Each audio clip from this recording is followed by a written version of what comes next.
आज बीजेपी दुनिया की सबसे बड़ी पार्टी है। वो पार्टी जिसे मंदिर मुद्दे ने आसमान की नई ऊंचाइयों तक पहुंचाया।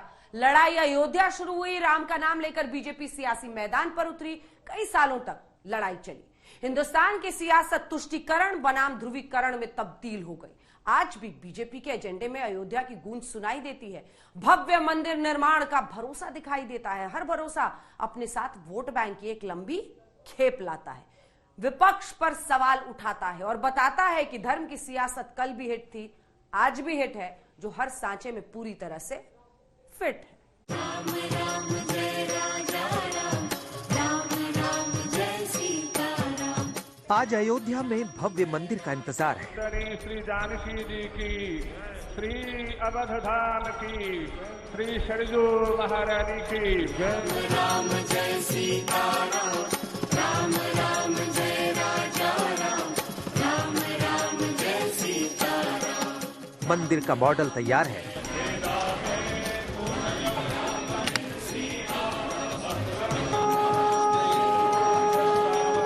बीजेपी का एजेंडा साफ है।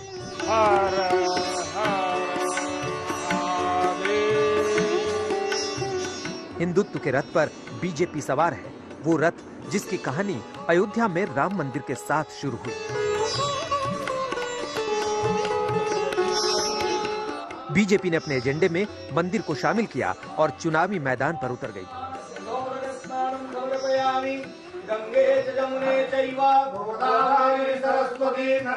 देश में बीजेपी की सरकार आई, मंदिर की तारीख की बात आई, सुप्रीम कोर्ट का फैसला आया, तो बीजेपी ने भव्य मंदिर निर्माण का भरोसा जताया।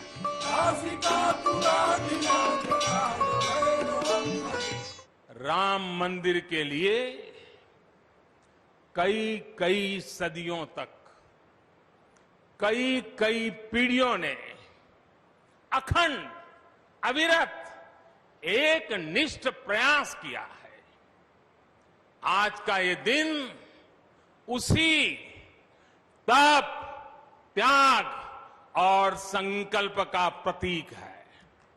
बरसों से टाट और टेंट के नीचे रहे हमारे रामलला के लिए अब एक भव्य मंदिर का निर्माण होगा। टूटना और फिर उठ खड़ा होना सदियों से चल रहे इस व्यतिक्रम से राम जन्मभूमि आज मुक्त हुई है। मोदी के पहले कार्यकाल में मंदिर पर फैसला आया तो दूसरे कार्यकाल में भव्य मंदिर निर्माण की तैयारी तेज हो गई।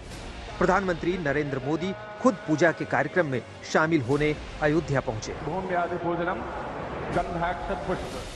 लोकसभा चुनाव हो या फिर यूपी का विधानसभा चुनाव, हर चुनाव में राम मंदिर का जिक्र हुआ।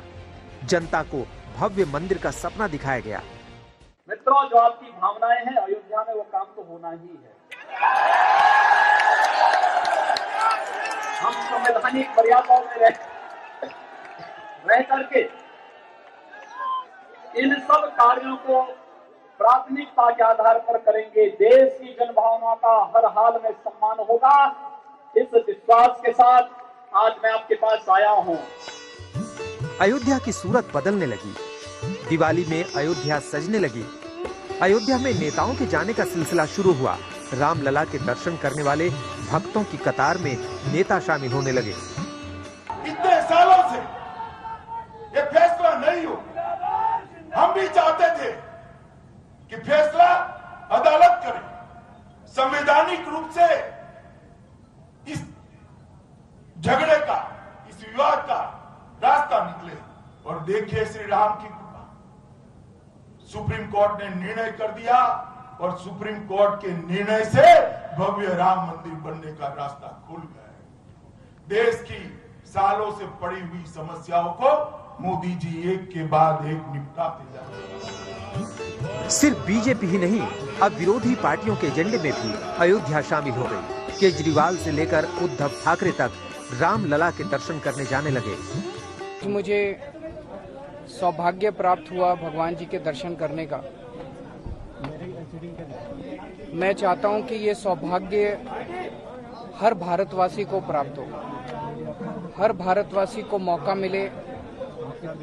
सब लोग चाहते हैं कि वो आएं और यहाँ पे आके दर्शन करें, भगवान जी के दर्शन करें, यहाँ पे जन्मभूमि में आके अयोध्या आके दर्शन करें।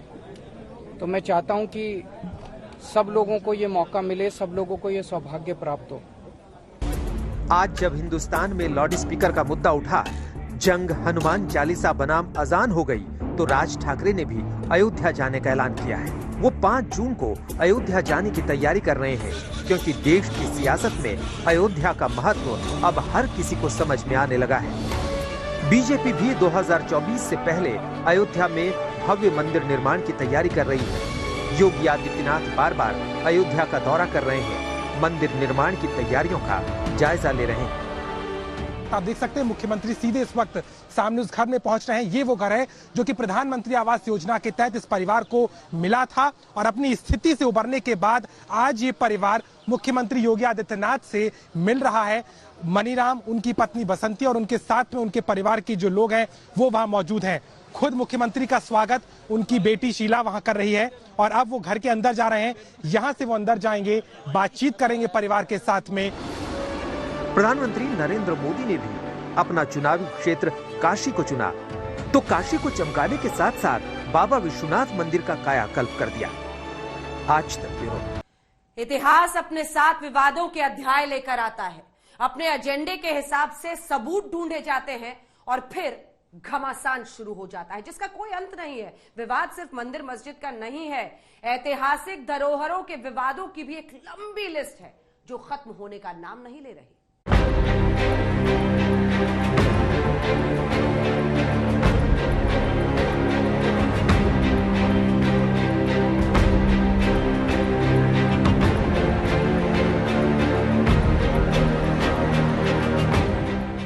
विवाद सिर्फ मंदिर मस्जिद का नहीं है।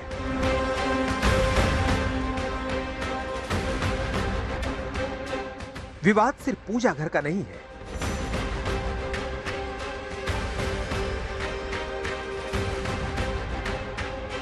विवाद इतिहास को लेकर है।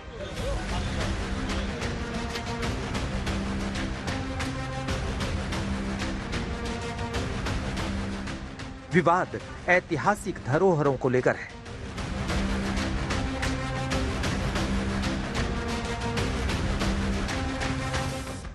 दुनिया के अजूबों में शामिल आगरा का ताज भी इससे अछूता नहीं है।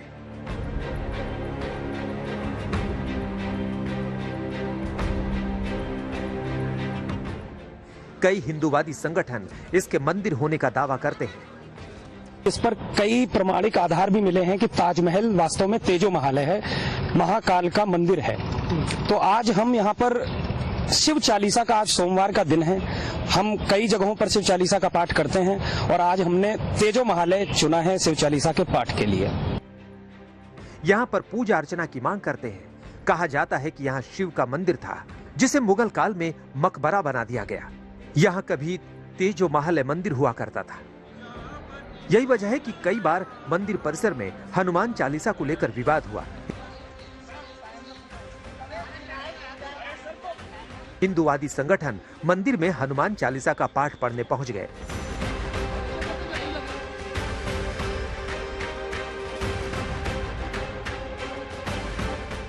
विवाद यही नहीं थमा। कुछ दिन पहले तपस्वी छावनी के महंत परमहंस दास ताज पहुंचे, जहां उनको रोक दिया गया। विवाद था कि धर्म ध्वजा की वजह से उन्हें ताज परिसर में जाने की इजाजत नहीं मिली।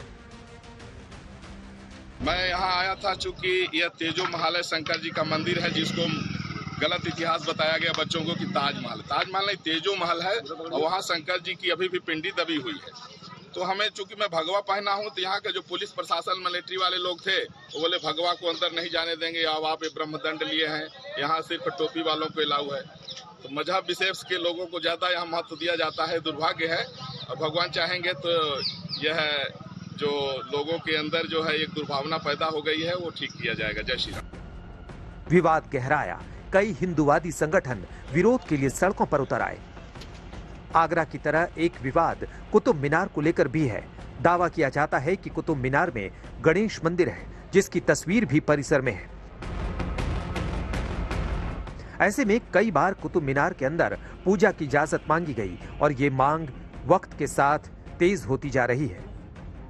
कुतुब मीनार असल में मंदिर ही है, जिसे मुगलों ने तोड़ के कुतुब मीनार का आकार दिया, उसका शेप दिया, उसको कुतुब मीनार नाम दिया। लेकिन हम जब वहां जाते हैं, आप खुद भी जाकर देख सकते हैं, फिल्मा भी सकते हैं कि जगह जगह स्वास्तिक हैं, गणेश जी हैं। वहाँ पे गणेश जी की मूर्ति है, जहाँ पर पहले पूजा भी की जाती थी। हमारे महरौली के पंडित ही जाते थे और गोलागिरी का प्रसाद भी बढ़ता था, सुबह की आरती होती थी गणेश जी की। दावा किया जाता है कि कुछ साल पहले तक यहाँ पूजा भी होती थी, आसपास के लोग पूजा करने जाते थे, लेकिन अब यहाँ पूजा पर रोक लगा दी गई। पुरातत्व विभाग से यही एक आग्रह है, प्रार्थना है और मेरी मांग भी है कि हमारे जो भी हिंदू देवी देवताओं की प्रतिमा है, चाहे वो शिव जी की है, चाहे वो गणेश जी की है, उनको नीचे से बाहर निकालना चाहिए। यदि वो जमीन पे रखे हैं तो वहां से उनको उठा के एक सम्मानित जगह पर रखना चाहिए। उनको जो देवी देवताओं का एक अधिकार होता है पूजा का, सम्मान का, उनको मिलना चाहिए। और उस विभाग को जो उन्होंने ये पूजा पाठ आरती बंद करा दी है, उसको फिर से शुरू कराना चाहिए। ये तो ऐतिहासिक धरोहर है और मुगलों ने हिंदुस्तान पे आक्रमण किया था और आक्रमण करने के बाद जितने भी मंदिर थे उनको मस्जिद में कन्वर्ट किया था। और ये वही है, सामने आपके इतिहास गवाह है। आप कितने भी आप छान लीजिए, कहीं भी देख लीजिए, आप ये मंदिर ही निकलेंगे आपको। तो आप देख लीजिए वहाँ पे सारे वो दीवार में चिन्हित हैं सारी मूर्तियाँ। आप कहीं भी घूम जाइए, वो जितनी भी उस पर निकाशियाँ की गई हैं, सब में आपको ईश्वर की, भगवान की मूर्तियाँ मिलेंगी आपको। ऐसे ही विवादों की एक लंबी लिस्ट है जिसे लेकर घमासान जारी है। नए विवाद सामने आते हैं, नए दावे किए जाते हैं और फिर एक नए धर्म युद्ध का मैदान तैयार हो जाता है।